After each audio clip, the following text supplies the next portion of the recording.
అందరికీ హాయ్. ఈరోజు రీడింగ్ ఏంటి అంటే నెక్స్ట్ 72 అవర్స్ లోపు మీ లైఫ్లోకి ఎలాంటి చేంజెస్ రాబోతున్నాయి, ఏం జరగబోతుంది అనేది మనం ఇప్పుడు రీడింగ్ చేద్దాం. ఇది టైమ్లెస్ రీడింగ్ అండి. సో ఏంటంటే మీరు ఈ రీడింగ్ని ఎప్పుడు చూసినా సరే అంటే మీ కళ్ళ ముందుకి ఈ రీడింగ్ ఎప్పుడు వచ్చినా అది మీకు ఆ టైంకి కనెక్ట్ అవుతుందని అర్థం. నేను పోస్ట్ చేసిన టైంలోనే చూడాలి అని ఏం కాదు. So let's get started. Universe, next 72 hours లోపు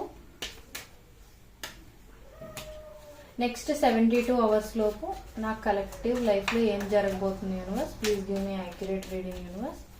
నెక్స్ట్ 72 అవర్స్ లోపు నా కలెక్టివ్ లైఫ్లో ఏం జరగబోతుంది universe? Please give me accurate reading universe. Next 72 hours లోపు నా కలెక్టివ్ లైఫ్లో ఏం జరగబోతుందో చూపించండి universe.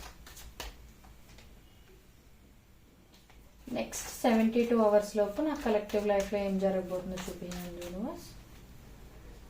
Please give me one more card universe.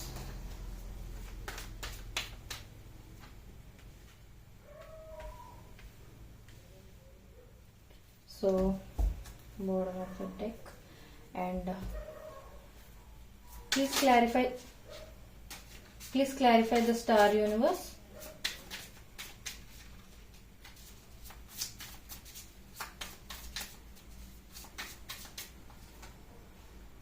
Please clarify Queen of Pentacles universe. Please clarify Queen of Pentacles universe. Please clarify Temperance universe.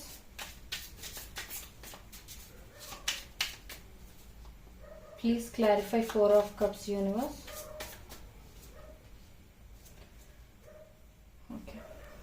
So ఇక్కడ ఏం జరగబోతుందంటే next 72 hours లోపు మీ లైఫ్లో జరిగేది ఏంటంటే, ఫస్ట్ థింగ్ మీరు ఏదో ఆపర్చునిటీ గురించి కానీ ఏదైనా పర్సన్ గురించి కానీ ఒక హోప్ఫుల్గా ఫీల్ అవ్వడం అనమాట. ఎలా అంటే మేబీ ఫర్ ఎగ్జాంపుల్ మీరు ఎవరైనా సెపరేషన్లో కానీ అలా ఏమైనా ఉండుంటే మీ పార్ట్నర్తో వాళ్ళు మీకు మెసేజ్ చేస్తారనో కాల్ చేస్తారనో వెయిట్ చేయడం, ఒక హోప్తో ఎదురు చూడడం కానీ, లేదు అని అంటే మీరు ఏదైనా ఎగ్జామ్స్ కానీ ఏమైనా రాసి ఉంటే రిజల్ట్ మంచిగానే వస్తుంది అన్న హోప్తో వెయిట్ చేస్తూ ఉండడం కానీ, పాజిటివ్ మైండ్ సెట్తో ఆలోచిస్తూ ఉండడం కానీ ఇలాంటివి ఏమైనా జరగచ్చు. అండ్ ఒకటి గుర్తుపెట్టుకోండి, ఇప్పుడు నేను చెప్పబోయే అంటే కార్డ్స్ అన్నీ ఒకరికి కనెక్ట్ అవ్వాలని ఏం లేదు. మీకు ఎవరెవరికి ఏమేమి కనెక్ట్ అవుతుందో అది మాత్రం తీసుకుని మిగతాది మీరు జస్ట్ ఇగ్నోర్ చేయొచ్చు. ఎందుకంటే ఇది జనరల్ రీడింగ్ కాబట్టి అందరికీ కనెక్ట్ అవ్వాలని ఏం లేదు. సో మీకు ఎంతవరకు కనెక్ట్ అవుతుందో అది మాత్రమే తీసుకోండి. అండ్ ఇంకొకటి ఏంటంటే ఇక్కడ మనకి సేమ్ కార్డ్స్ 2 వచ్చినవి. సో ఏంటంటే నెక్స్ట్ 72 అవర్స్ లోపు మీరు ఏదో సాక్రిఫైస్ చేయాలి అనే సిచ్యువేషన్లోకి రావచ్చు. అంటే ఎయిదర్ అది ఈగో సాక్రిఫైస్ చేయడం కూడా అవ్వచ్చు. అంటే ఫర్ ఎగ్జాంపుల్ అవతల పర్సన్తో కానీ మీరే ముందు మాట్లాడాలి అని అనుకుంటుంటే, అంటే ఎలా అంటే ముందు నేను ఎందుకు మాట్లాడాలని ఈగో బ్యాటిల్స్లో కానీ మీరు ఉండుంటే మీరు ఎలా అంటే అది బ్రేక్ చేసుకుంటారనమాట. సో ఎలా అంటే ఈగో సాక్రిఫైస్ చేయొచ్చు ఈ రిలేషన్షిప్ కోసం అన్న కైండ్ ఆఫ్ ఇదిలో ఉంటారనమాట. లేదు అని అంటే ఫర్ ఎగ్జాంపుల్ మీ సిబ్లింగ్స్ ఎవరైనా ఇప్పుడు ఎడ్యుకేషన్లో ఉండండి, వాళ్ళని చదివించాలి అని అన్నా, వాళ్ళ ఆపర్చునిటీస్ వాళ్ళకి ఇవ్వాలి అని అన్నా, మీరు వాళ్ళకు కొంచెం కష్టపడి హెల్ప్ చేస్తూ ఉండాలి అనే సిచ్యువేషన్ లాగా ఉండుంటే మీరేంటంటే మీ వెల్ బీయింగ్ ప్రస్తుతం సాక్రిఫైస్ చేసి వాళ్ళకు ఒక మంచి దారి చూపించాలి అనే సిచ్యువేషన్ కూడా చూపిస్తుంది. ఇంకొకటి ఏంటంటే ఫైనాన్షియల్ మ్యాటర్స్ గురించి చాలా ఎక్కువగా ఆలోచించడం, టూ మచ్ ఓవర్ థింకింగ్ అనమాట. లేదు అని అంటే ఇఫ్ ఫైనాన్షియల్ మ్యాటర్స్ అనే విషయం మీది కాదు అని అంటే రిలేషన్షిప్లో కూడా స్టెబిలిటీ లేదని, గ్రోత్ కనిపించట్లేదని, అనవసరంగా సిచ్యువేషన్ మెస్అప్ అయిపోయింది అని కానీ ఆలోచిస్తూ ఉంటే మీరు నెక్స్ట్ 72 అవర్స్లోని మీరు దాని గురించి ఇంకా ఎక్కువ ఆలోచిస్తారు. అంటే స్టెబిలిటీ రావాలి, ఈ రిలేషన్షిప్ ఇక్కడే ఆగిపోకూడదు, ఇంకా ముందుకెళ్ళాలి అని.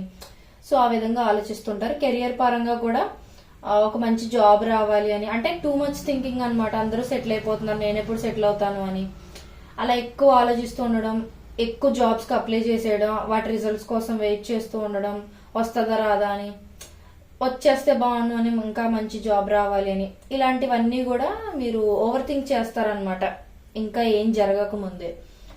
అండ్ ఇంకొకటి ఏంటంటే మీరు కొంచెం ఒక పాజ్ తీసుకుంటూ ఉండొచ్చు. అంటే ఫర్ ఎగ్జాంపుల్ మీ లైఫ్ ఇప్పుడు బాగా హెక్టిక్ అయిపోవడమో, టూ మచ్ వర్క్ లోడ్ ఉండడమో, బాగా ఎక్కువ స్ట్రెస్ పడిపోవడమో ఇలాంటిది ఏదైనా జరుగుంటే మీరు ఎలా అంటే నెక్స్ట్ 72 అవర్స్ లో కొంచెం బ్రేక్ తీసుకోవడం, మీకంటూ మీకు టైం ఇవ్వాలి అని అనుకోవడం, అందరి నుంచి కొంచెం దూరంగా వెళ్ళి ఐసోలేట్ అవ్వాలనుకోవడం, లేదనంటే మీకు మీరు సింగిల్ గా ఒక సోలో ట్రిప్ ఏదైనా వేయాలనుకోవడం, లేదనంటే లీవ్ తీసుకుని ఎక్కడికైనా కొంచెం దూరంగా వెళ్ళి కొన్ని రోజులు మీకు మీరు మాత్రం టైం స్పెండ్ చేసి రావాలని అనుకోవడం.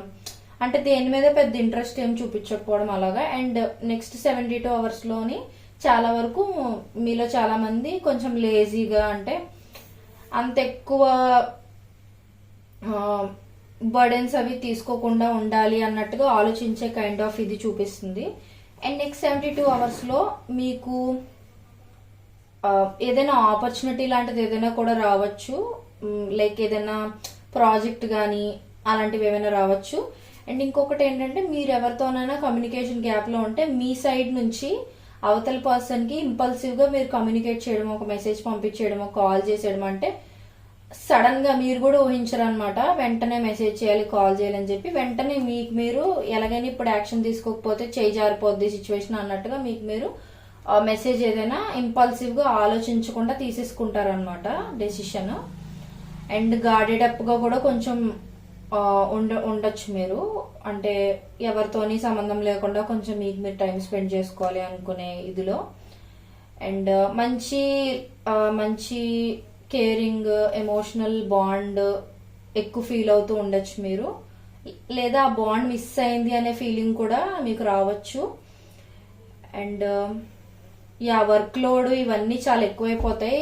ఎవరి గురించి అయినా మీరు ఆలోచిస్తూ ఉంటే నెక్స్ట్ 72 అవర్స్ లోపు ఆ ఆలోచన అబ్సెషన్ గా కూడా మారే ఛాన్సెస్ ఉన్నాయి. ఎందుకనంటే అబ్సెషన్ రిలేటెడ్ కార్డ్ ఒకటి నేను చూసాను bottom of the deck. So ఇదనమాట ఇవాళ రీడింగ్. సో మీకు ఎవరికైనా ఇది రెజనేట్ అయింది అని అనిపిస్తే నాకు కామెంట్ సెక్షన్ లో తెలియజేయండి. అండ్ మీకు ఎవరికైనా పర్సనల్ రీడింగ్స్ కావాలి అని అనుకుంటే డిస్క్రిప్షన్ చెక్ చేయొచ్చు. ప్రైజెస్ చాలా రీజనబుల్ గా ఉంటాయి. And please like, share and subscribe to my channel. And next ఎలాంటి వీడియోస్ కావాలి అనేది కూడా నాకు టాపిక్స్ మీరు కామెంట్స్ లో చెప్తే నెక్స్ట్ ఖచ్చితంగా చేయడానికి ట్రై చేస్తాం. Thank you so much. Take care. Bye bye.